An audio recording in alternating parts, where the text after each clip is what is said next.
We've already talked about displaying categorical variables and even comparing two categorical variables using a contingency table. In this video, what we're going to do is start talking about quantitative data. And I note here at the top that for categorical variables, you can draw a distribution by thinking of each category as a natural pile. So eye color, you can pile up the people who have blue eyes, green eyes, etc. When you encounter quantitative variables, the problem is that there's no real obvious way to make your piles. So what you do is you have to sort of create the piles on your own. And you do this by slicing up the data into equally sized bins. And then you just sort of place the numbers into the bins in which they fall. So rather than do this out in front of you, because I think there's probably enough out there, enough videos for you to see how to do this, I've just sort of done it ahead of time and displayed the results here. So I have a bunch of math scores. In fact, there are 24.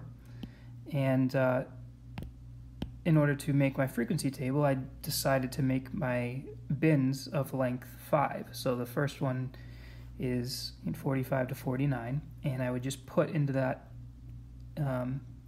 bin any number that falls in that range. And so just for instance, you'll notice that 45 here, 45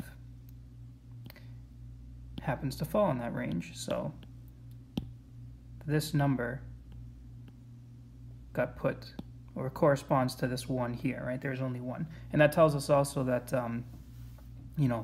all the numbers from 45 to 49, including those two numbers, get counted in that bin. There are none in the 50 to 54 range. There are none in the 50 to 59 range, etc. Notice those are still there, though, because we want to sort of turn our list of numbers into a picture, and those gaps that we see are important. From there, we could also make what's called a stem and leaf plot, in which we put in this case, the tens values going up, starting at 40, up to 100, and then just indicating the number that falls there. So this 45 is indicated here with the 4 in the vertical line, and the bar with a 5. Now, usually when you make a stem and leaf plot, you should make a key. So somewhere you should indicate that this means, right? Because depending on the size of your data, I mean, 4 with a line there with a 5, that could be 4.5 inches if that's the type of measurements you're dealing with. So it's important to have a key whenever you make a stem and leaf plot. But really, we would take our frequency table and turn it into a picture, which looks like a bar graph, but it is different. A histogram is different than a bar graph because there are no spaces in between the bins. So when we were dealing with bar graphs, we would separate, eye color, green, blue, red, not red, you wouldn't have red eyes, but brown. They would be separated with spaces, whereas histograms, you don't separate them. So the bins are all touching. And here we see our picture of our test scores represented in a histogram.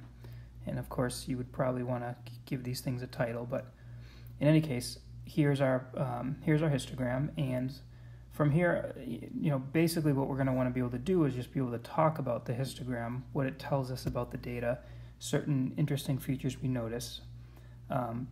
Before I do that, I will show you how to turn a histogram into what's called a relative frequency histogram, which is basically just a histogram whose vertical axis has percentages rather than actual counts. So let's take this histogram, which is in terms of counts, and turn it into what's called a relative frequency histogram, which will be in terms of percents. So I'm going to do the first few, and then I'm just going to kind of pause the video and do it out, and then unpause it so that you'll just see it emerge as the final picture, because I think once I do a few, you'll probably pick up on it pretty quickly. But first, notice that I sort of copy down my bins down at the bottom, the same as we see in the regular histogram. I've made my y-axis relative percents, and the scale I used really I made after I calculated a few percentages and just got a sense of what the max and the min percentages were. So there's no hard and fast rule for doing that. There's no need to go up to 100% because that percentage would never show up in this case, but you're just going to have to, use a little bit of reasoning there to figure out what the best one would be, the best scale. So, but in any case, this 45 to 49, we've got one person who scored in that range. So to turn this into a percent, we would take 1 and divide it by the total number of scores, which if we tally up either the scores themselves or even in the frequency table, this right-hand column, there's a total of 24. So 1 divided by 24 times 100, that ends up giving us 4.2%. So I will make this bar here go up to about 4.2%, which might look something like this. Okay, and you don't have to label it, but I'm just going to do it anyway. So 4.2%. So I'll put about. Okay, and similarly for the next bin that actually has values, the 60 to 64.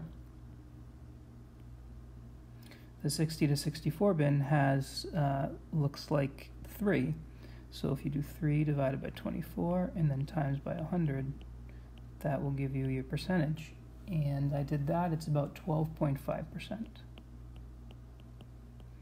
So we go over to our bin, that's the 60 to 64 range, and we go up to about 12.5%.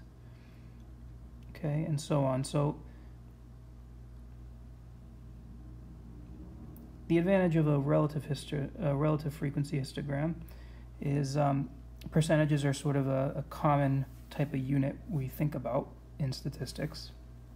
I mean, you of course lose information about actual data values and counts when you turn things into percentages, but the idea of 4.2% sort of invokes a certain proportion in all of our minds that is maybe easier to think about than 1 out of 24, for instance.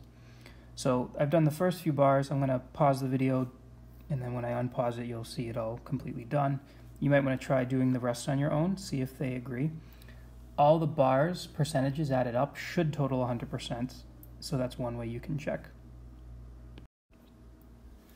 Alright, so here's my completed relative frequency histogram. It's all in terms of percentages now. You'll notice that the overall shape is identical to the original histogram. And by that I mean the 75 to 79 range was the tallest bar in the original histogram, and it's also the tallest bar in our relative frequency histogram. But now we can see that about 25% of the students scored in that range, which is, a different statement than just saying 6 out of 24 scored in that range. So that is how to turn a histogram into a relative frequency histogram.